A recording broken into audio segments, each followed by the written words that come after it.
আজকে রবিবারে বাজারে এনেছে এই যে পটল, সরি চিংড়ি মাছ। কৌশিক বলে পটল চিংড়ি মাছ খাবে আজকে, আবার সাথে কাতলা মাছও খাবে আজকে, 2 রকমের মাছই খাবে।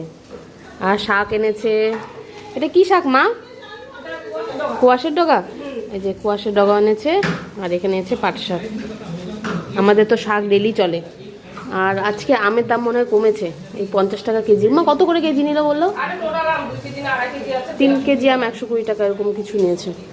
হিমসাগর দেখো আমগুলো ভালো, আমের দাম মানে এবারে আম মনে হয় ফলন মনে হয় অনেক বেশি। আর এখানে এনেছে লেবু, এই 20 টাকার এই যে 5টা লেবু দিয়েছে। আর সকালে এখন বাজে কটা, 11:30টার মতো।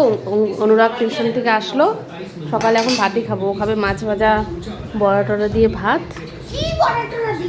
আর আমরা এই যে কচু বাটা না, এটা ঘাটকল পাতা না কি পাতা বলে মা, ওই পাতাটা এটা বাটা, আর এই যে বড়া আর ভাত। অল্প করে সবাই এখন ভাত খেয়ে নেবো। সকালে না ঘুম থেকে দেরি করে, মানে উঠতে দেরি হয়ে গেছে, তাই আলাদা করে আর ব্রেকফাস্ট কিছু বানানো হয়নি, এগুলোই খাবো। এই যে